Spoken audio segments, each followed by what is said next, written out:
नमस्कार फ्रेंड, आप सभी का स्वागत है एमके इंट्राडे लाइव के अंदर। तो आज हम एनालिसिस लेके आए हैं गोल्ड के ऊपर, जो कि गोल्ड जो है वो ऊपर जा रहा है और हमने इसमें सही टाइम पे एक्चुअली निवेश कर लिया था, तो सही रहे हैं हम। तो जो गोल्ड है वो नियर अपने हाई के नज़दीक आप यहाँ देख सकते हो, ठीक है। और ये हाई अपना काट के नया हाई बनाने के लिए तैयार हो रहा है। यहाँ इसने 2020 में गोल्ड ने हाई मारा था, उसके बाद यहाँ से ये करेक्शन फेज में चला गया। करेक्शन फेज में जाने के बाद यहाँ से फिर देखो ऊपर जाने के लिए शुरू हुआ और वापस यहाँ से फिर आपको वैसे ही दिख रहा होगा कि इसकी सीढ़ियाँ ऊपर की तरफ जा रही हैं, तो ऊपर ही जाने वाला है। तो अभी हम आ जाते हैं कैंडलस्टिक पे ऊपर। तो ये आपका देखो गोल्ड का चार्ट है, बहुत ही खूबसूरत चार्ट बना हुआ है। ऑलरेडी ये हाई बजा था, ठीक है, इस एरिया में पहले, ठीक है, ये वाला जो एरिया है इस एरिया में, ठीक है। और उसके बाद फिर ये हाई मारा इसने, फिर करेक्शन पे गया नीचे की तरफ, अब यहाँ आके रुका हुआ है, ठीक है। और यहाँ रेगुलरली सस्टेन कर रहा है और आप देख सकते हो इसी कैंडल के बीच में ही 4-5 दिन से घूम रहा है और अभी आने वाले समय में हो सकता है ये ब्रेकआउट देके ऊपर की तरफ चला जाए और swing higher and high position पे ही जा रहा है। और निवेश का आप देख सकते हो, ठीक है, ये देखो यहाँ देख सकते हो, यहाँ देख सकते हो, ठीक है। क्योंकि जो चीज़ हाई के नज़दीक होती है तो उसमें दम है, तभी वो हाई के नज़दीक आई है ना, ये देखो। तो आप गोल्ड में निवेश कर सकते हो, निफ्टी 20 के जरिए कर सकते हो, गोल्ड बाउंड के जरिए कर सकते हो, जैसे भी है। तो अप्रॉक्स जहाँ तक उम्मीद है आने वाले समय में 65 से 70 हज़ार तक गोल्ड जो है वो जाने की उम्मीद है।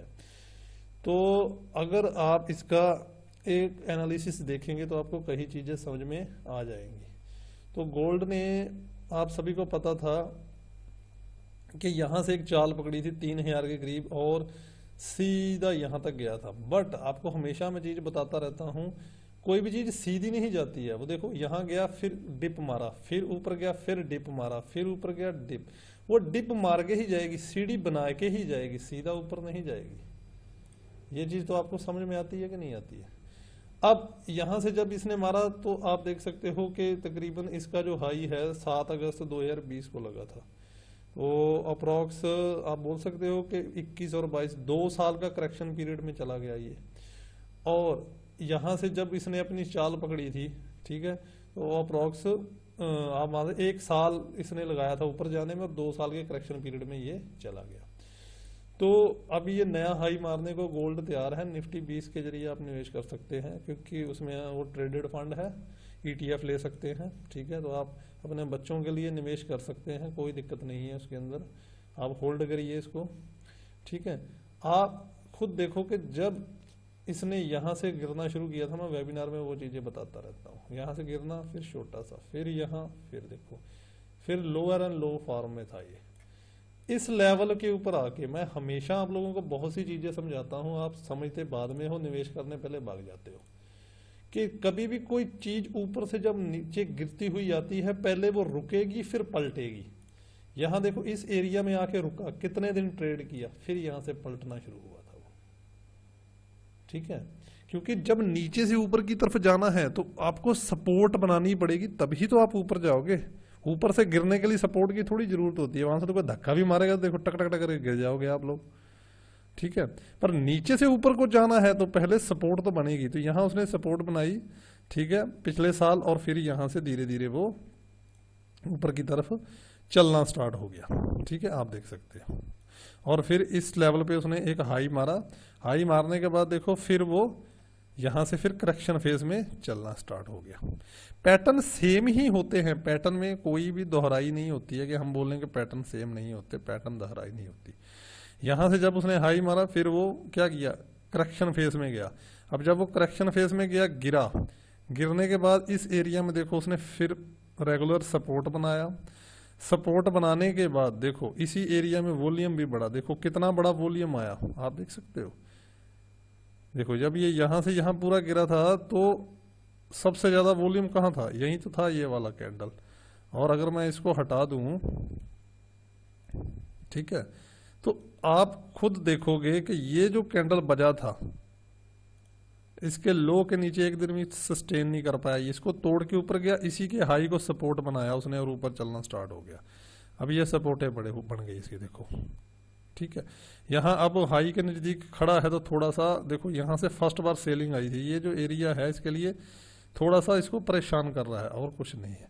क्योंकि जब गोल्ड ने हाई मारा था तो इस जगह से दबा था, यहाँ तक आप देख सकते हो दबा था इस एरिया में। मैं इसको कलर चेंज कर देता हूँ, ये एरिया तक दब गया था प्राइस। अगर आप कैंडल स्टिक की मूवमेंट समझते हो तो आपको समझ में आ जाएगा इस एरिया से। तभी इस एरिया में देखो ये रेजिस्टेंस ले रहा है, बार बार टूट रहा है रेजिस्टेंस। तो जाना ऊपर ही है उसने। अगर देखो नीचे जाना होता तो जब ये नीचे की चाल पकड़ रखी थी इसने, देखो यहाँ से, तो ये हाई मारने के बाद इसको क्या करना चाहिए, जब यहाँ से ये गिर रहा था, ठीक है, जब यहाँ से ये गिर रहा था, रेगुलर गिर रहा था, तो यहाँ से जब यहाँ लो मारा, ये लो था, ये लो था, ये लो था, तो इसको ऐसे ही करना चाहिए।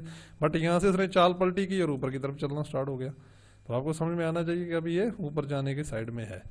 तो आप अपने बच्चों के लिए निवेश करो इसके अंदर, ठीक है, बट अपने फाइनेंशियली एडवाइजर से प्रॉपर सलाह लो, मेरे बोलने पे मत करो। मैं तो सिर्फ आपको एक अपनी एनालिसिस पेश कर रहा हूँ, ठीक है। आप अपनी खुद की एनालिसिस भी इसी बेस पे कर सकते हो और गोल्ड के अंदर निवेश की सोच सकते हो। तो गोल्ड सदाबहार है, आप सभी को पता है कि कहाँ कहाँ काम आता है, क्या है। तो आप अगर देखो ये फर्स्ट हाई जब बजा था, तो फर्स्ट हाई बजने के बाद ये लास्ट स्विंग था इस एरिया में, ठीक है। यहाँ से ये आए के बाद यहाँ हाई मारा, ये स्विंग मारा, ये स्विंग मारने के बाद ये लास्ट स्विंग, मैं बोल सकता हूँ कि यही लास्ट स्विंग था इसका, ठीक है। और आप देखो उसी जो लास्ट स्विंग था, जब इस लास्ट स्विंग को यहाँ तोड़ा गया है, जब इस स्विंग के नीचे गया, इसको वापस ऊपर आया, तो यही स्विंग के जो लो है वो उसके लिए सपोर्ट बन गया। आप देखो कितना टाइम, और यहीं से सपोर्ट लिया और लास्ट में देखो यहीं से उसने दोबारा इसका हाई को सपोर्ट बनाया और देखो कितना बड़ा मारा, ठीक है। फिर वो नीचे की तरफ आया, जब वो यहाँ नीचे की तरफ आया है तो आप खुद देखो कि उसने कहाँ क्या किया है। जब इन चीज़ों को आप फाइंड करोगे तो आपको बहुत सी चीज़ें दिखनी स्टार्ट हो जाएंगी। अब मैं बाकी चीज़ों को हटाता हूँ एक बार, ठीक है।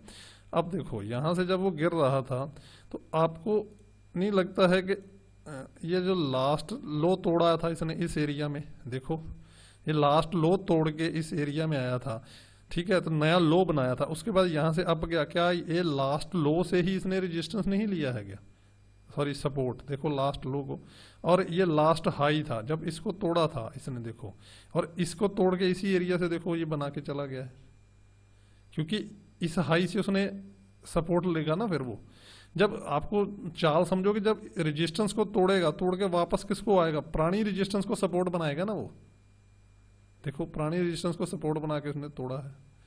तो जो चाल होती है वो उसी चाल में चलता है, बस आपको चाल पहचाननी है। तो आप अपने फाइनेंशियल एडवाइजर से सलाह लें और गोल्ड में देखें, आने वाले समय में बच्चों के लिए थोड़ा थोड़ा निवेश करें, गोल्ड 20 में करें, ठीक है, ETF में करें, बॉन्ड में करें, तो आपको आने वाले समय में 65 से 70 हज़ार के करीब गोल्ड जो है वो मिल सकता है। अपनी एक अच्छी चाल है, करेक्शन पूरी करके एक चाल में आ रखा है गोल्ड। तो ओके फ्रेंड्स, ये एक छोटी सी एनालिसिस थी। आप अपने प्रॉपर फाइनेंशियल एडवाइजर से सलाह करके ही गोल्ड में निवेश करें अपने रिस्क मैनेजमेंट के हिसाब से। Okay friends.